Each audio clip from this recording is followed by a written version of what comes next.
जिस सीट से मैं जीता हूँ, पहली बार भारतीय जनता पार्टी वहाँ पे चुनाव जीती है। इसके पहले कभी भारतीय जनता पार्टी ने चुनाव नहीं जीता। लेकिन जब मुझे लगने लगा कब इन सारी चीज़ों की अनदेखी हो रही है, तब इससे हाथ होकर के मैंने त्यागपत्र दिया है। मैं तो छात्र जीवन से राजनीति कर रहा हूँ। एक बार नहीं, अनेकों बार जेल जाने का मौका मिला है। वन मैन वन वोट, जिसके नाते आज इस मुकाम तक पहुँचने का मौका मिला है, तो निश्चित रूप से उस संविधान से छेड़छाड़ हो रहा है। लखनऊ का सियासी तापमान बढ़ गया है। एक के बाद एक योगी सरकार के कैबिनेट मंत्रियों का इस्तीफा हो रहा है, जिससे लगातार बीजेपी में हलचल मची हुई है। और आज भी एक और खबर आई है कि भाजपा के कैबिनेट मंत्री, एक और नाम मैं नहीं बताऊंगा, आप समझ जाएंगे कि एक और इस्तीफा हो गया है। दारा सिंह चौहान कितने बड़े नेता हैं और इनका कितना बड़ा प्रभाव है, इसको आप इस बात से समझ सकते हैं कि भाजपा ने इन्हें ओबीसी मोर्चा का राष्ट्रीय अध्यक्ष बनाया था। इतना बड़ा कद रखते हैं और ये अब बीजेपी छोड़कर सपा की तरफ जाएंगे सर। लेकिन कारण वही है जो स्वामी प्रसाद मौर्य ने दिया है कि भाजपा में दलितों पिछड़ों का सम्मान नहीं हो रहा है। क्या सच में सर ऐसा है? देखिए, आपने देखा होगा, इस बात को हर जगह हम सुनते होंगे कि पिछले 5 साल में इस प्रदेश की जो आधी आबादी, जिसे हम पिछड़ा कहते हैं, पूरी शिद्दत के साथ भारतीय जनता पार्टी को सरकार बनाने में लगी थी।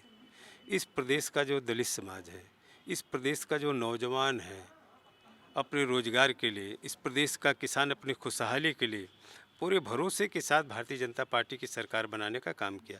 लेकिन 5 साल तक जिस तरीके से इनकी उपेक्षा हुई, उनकी वो पीड़ित और प्रताड़ित रहा। बार बार उनकी बात को उचित मंच पे, फोरम पे उठाने के बाद भी जब उन्हें न्याय नहीं मिल पाया, जब उन्हें इंसाफ नहीं मिल पाया, तब आहत होकर के हम लोगों ने इस पार्टी से त्यागपत्र देने का काम किया है।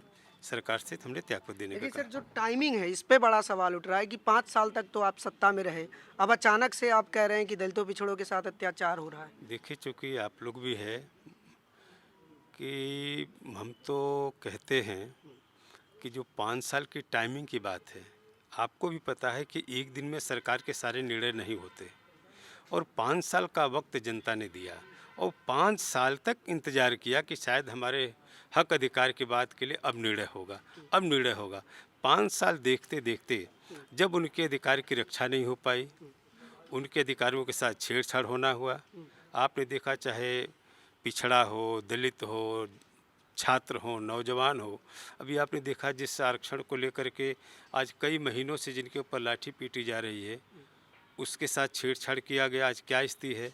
जिस तरीके से किसान को जाड़े के दिन में अपने घर में सोना चाहिए, अपने जानवरों से रखवाली करने के लिए अपने खेत में रात के ठंडक के दिन में है, कितनी पीड़ा होती होगी। इस सारी पीड़ाओं से पीड़ित होकर के हमने इस सरकार से त्यागपत्र देने का मन बनाया है। लेकिन भाजपा आरोप लगा रही है कि आप लोग अपने करीबियों को टिकट दिलवाना चाहते हैं, जो पार्टी में संभव नहीं था, इसलिए पार्टी छोड़ रहे हैं। अब उस पर अब जो इसने कहा है वो बता दीजिए कि किस करीबी को टिकट दिलाने के लिए क्या है।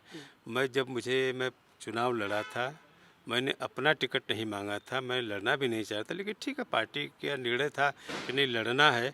और शायद पहली बार जिस सीट पे मैं जीता हूँ, जिस सीट से मैं जीता हूँ, पहली बार भारतीय जनता पार्टी वहाँ पे चुनाव जीती है। इसके पहले कभी भारतीय जनता पार्टी ने चुनाव नहीं जीता, और मुझे पहली बार भारतीय जनता पार्टी मधुबन से भाजपा का खाता खुला था। और सारे समाज, चाहे अगड़ा समाज, जो पिछड़ा समाज, दलित समाज, यहाँ तक अकलियत जो अल्पसंख्यक है, उनकी जो बाहुल्यता वाला जो गांव है, उस पोलिंग को भी मैं जीता था। ये सारे लोगों के समर्थन के बाद जो है ये इतिहास बदलने का वहाँ पर हमने काम किया कि पहली बार भारतीय जनता पार्टी की जीत सुनिश्चित हुई।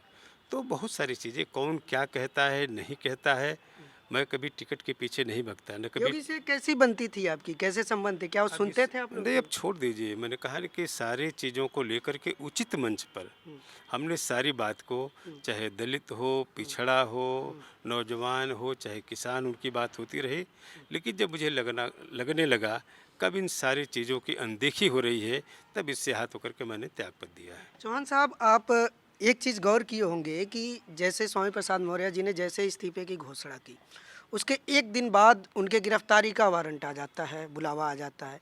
कुछ ऐसा खेल आपके साथ हो जाए तो, आपके गिरफ्तारी का वारंट निकल जाए तो क्या आपको डर नहीं लगता? आपने कोर्ट ने, आपने देखा होगा, फैसला बदल दिया है। दूसरा निर्णय ऐसा नहीं था, आप भी न्यूज़ में चलाए थे। अब ऐसा नहीं हो, कहीं हो सकता है कि हुआ हो, उन्होंने वापस ले लिया है। और मैं बताऊं, मैं तो छात्र राजनीति से, जिस देश की आज़ादी के लिए कितने लोगों ने सलाखों के पीछे रहे, कितने लोगों ने अपनी कुर्बानी दी। मैं तो छात्र जीवन से राजनीति कर रहा हूँ। एक बार नहीं, अनेकों बार जेल जाने का मौका मिला है। तो किसी ऐसे गिरफ्तारी, ऐसा हमें कानून पे भरोसा है, अपने संविधान पे भरोसा है। उस संविधान को वायलेट करके किसी को आलाना है कोई गिरफ्तार नहीं कर लेकिन सकता। केंद्रीय एजेंसियों का इस्तेमाल बागी नेताओं के खिलाफ सबसे ज़्यादा होता है, जैसे कि सीबीआई, ईडी, अब चलिए ठीक आईटी। है, चलिए अगर इन ठीक सब का आपके ऊपर इस्तेमाल होने लगे चलिए तो ठीक है, अब देखेंगे क्या होगा उसका।